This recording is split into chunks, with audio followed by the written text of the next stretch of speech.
ዛሬ የማሳያችሁ የሰላጣ አይነት ከፈለጋችሁ ብቻውን ካልሆነ ደግሞ ከሌሎች የምግብ አይነቶች ጋር እንደ አይነት አርጋችሁ ማቅረብ ትችላላችሁ። በተጨማሪ ቀለል ያለ እራት ስትፈልጉ ይህን ሰላጣ እንደ ዶሮና የተጠበሰ ዳቦ ከላይ ጨምራችሁ ቀላቅላችሁ መመገብ ትችላላችሁ። ውፍረት ለመቀነስ ላሰባችሁ የመለኛ ተመልካቾች ደግሞ ይህን የሰላጣ አይነት ጨምሮ ሌሎች የሰላጣ አይነቶችን መመልከት ከፈለጋችሁ ሩቅ ሳትሄዱ እዚሁ ገጻችን ላይ መመልከት ትችላላችሁ። በዛሬው ቪዲዮ የማሳያችሁ የስልስ አይነት በጣም ጣፋጭ ስለሆነ ሁላችሁም እንድትሞክሩት እንጋብዛችኋለን። የዛሬውን ሰላጣ ለማዘጋጀት እነዚህን ግብአቶች እንጠቀማለን። ከምንጠቀማቸው ግብአቶች መካከል ኪያር፣ ቲማቲም፣ ካሮትና ሽንኩርት ይገኙበታል። አንድ መዘንጋት የሌለባችሁ ነገር እያንዳንዱን ግብአቶች ከትፋችሁ ከማዘጋጀታችሁ በፊት በንጹህ ውሃ በተደጋጋሚ ማጠብ ይኖርባችኋል። በተለይ የሰላጣ ቅጠሉን መሃሉን እየከፈታችሁ በደንብ ካጸዳችሁ በኋላ በብዙ ውሃና በትንሽ አቸቶ ዘፍዝፋችሁ ማቆየት ይኖርባችኋል። ሰላጣው ቅጠል ውስጥ የተለያዩ ትሎችንና ነፍሳቶችን ሊይዝ ስለሚችል እየገለጣችሁ በሚገባ ማጽዳት እንዳዘነጉ። አሁን ግብአቶቻችንን እንከትፋለን። መክተፊያችን እየወላወለ እንዳያስቸገረን ሁልጊዜ እንደምናደርገው ከመክተፊያው ስር እርጥብ ፎጣ እናደርግበታለን። አስቀድማችሁ ግማሽ ኪያር ቀንሳችሁ ተወስዱና የቀራችሁ ኪያር እንዳይበላሽባችሁና ለቀናት እንዲቆይላችሁ ልክ ምስሉ ላይ በምትመለከቱት መሰረት በላስቲክ ሸፍናችሁ ማቀዝቀዣ ቤት ውስጥ ታኖሩታላችሁ። አትክልትና ፍራፍሬዎችን እንዴት ማስቀመጥ እንዳለባችሁ ከዚህ በፊት በመለኛ ገጽ ስላሳየን እዚሁ ገጻችን ላይ መመልከት ትችላላችሁ።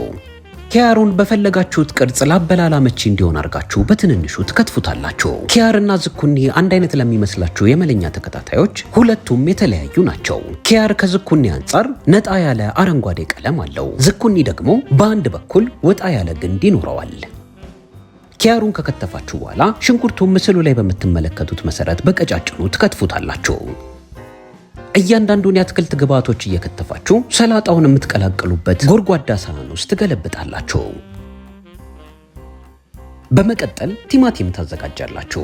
ቲማቲሙን ከመክተፋችሁ በፊት ዙሪያውን በሚገባ ትመለከቱና የቆሰለ፣ የተበላሸ እንዲሁም የበሰበሰ ቲማቲም ከሆነ ፈጽሞ መጠቀም የለባችሁ። ሁልጊዜም ቢሆን አትክልቶችን በጥሬው የምትመገቡ ከሆነ የምትጠቀሙት አትክልት የተበላሸ ከመሰላችሁ ፈጽሞ ባታስገቡ ትመክራችኋለሁ። አሁን ቲማቲሙን ለሁለት ሰነጥቁና ግንዱን ምስሉ ላይ በምትመለከቱት መሰረት ታወጣላችሁ። በመቀጠል የቲማቲሙን ፍሬ ልክ እኔ እንደማደርገው ቢላ ወይም ሰፊ ማንኪያ በመጠቀም ነጥላችሁ ታውጡታላችሁ። ፍሬውን ካወጣችሁ በኋላ ትጥሉታላችሁ ማለት አይደለም። ሌሎች የወጥ አይነቶችን እንዲሁም የምግብ አይነቶችን ስታዘጋጁ መጠቀም ትችላላችሁ። ወዲያው የማትጠቀሙት ከሆነ ደግሞ በጎድጓዳ ሳህን አርጋችሁ ሸፍናችሁ ማቀዝቀዣ ቤት ውስጥ ማቆየት ትችላላችሁ። የቲማቲሙን ፍሬ ካወጣችሁ በኋላ ልክ ምስሉ ላይ በምትመለከቱት መሰረት በረጃጅሙ ትከትፉና አዙራችሁ ደግሞ አነስ አርጋችሁ ትከትፋላችሁ። በቻላችሁት አቅም ሁሉንም የአትክልት ግብአቶች አንድ አይነት ልኬት አርጋችሁ ብትከትፉት ይመረጣል። አንድ አይነት ልኬት ሲኖራቸው ላበላል አመቺ ይሆንላችኋል። በመቀጠል ያዘጋጃችሁትን አንድ ካሮት ትልጡና በቀጫጭኑ ትከትፉታላችሁ። ካሮቱን በቀጭኑ ስትከትፉት መሃል ላይ ግንዱ ጠንከር ያለ ከሆነ ነጥላችሁ ማውጣት እንዳዘነጉ። እኔ እየተጠቀምኩት ያለሁት ካሮት ልጅ የሆነ ካሮት ስለሆነ መሃል ላይ ያለውን ግንድ ማውጣት አይጠበቅብኝም።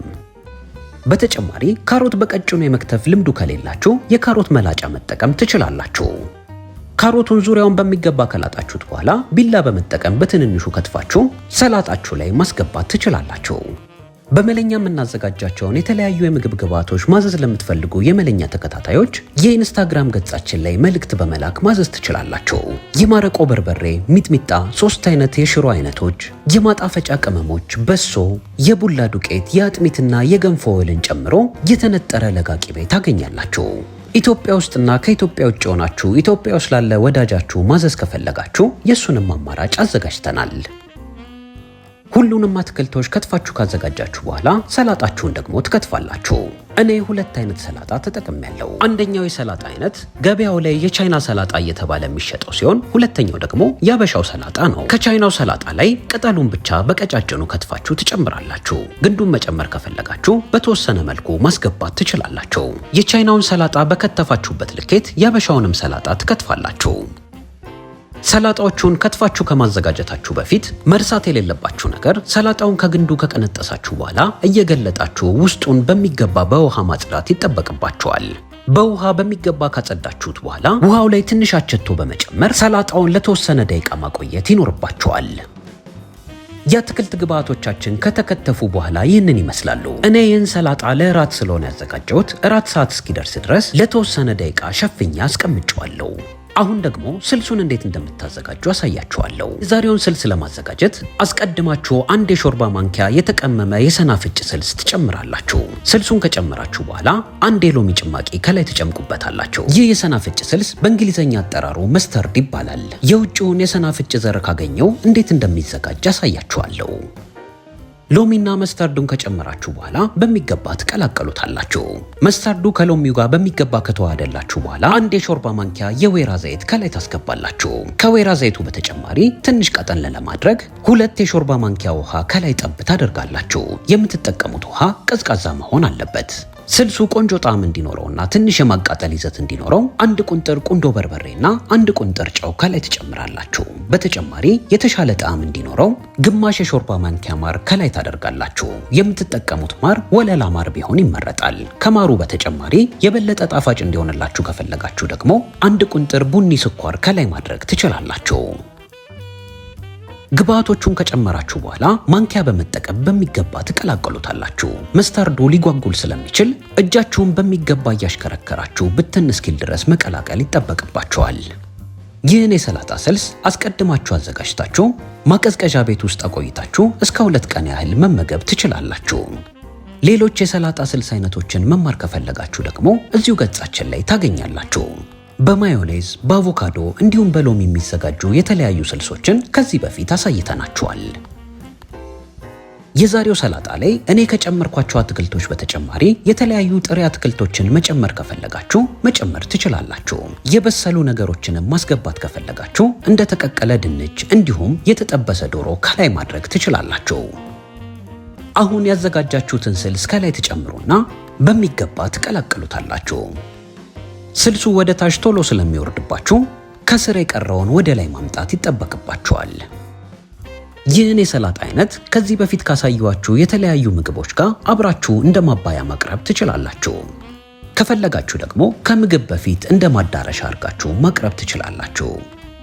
በቤት ውስጥ በቀላሉ ጣፋጭ ሰላጣዎችን በዚህ መሰረት ማዘጋጀት ትችላላችሁ። ግር ያላችሁ ነገር ካለ ርዕስ መጻፊያው ላይ በጽሑፍ አቅርቤላችኋለሁ።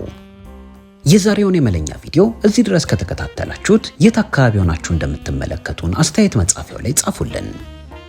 በተጨማሪ የመለኛ የምግብ ግብአቶችን ማዘዝ ለምትፈልጉ የመለኛ ተከታታዮች የኢንስታግራም ገጻችን ላይ መልእክት በመላክ ማዘዝ ትችላላችሁ።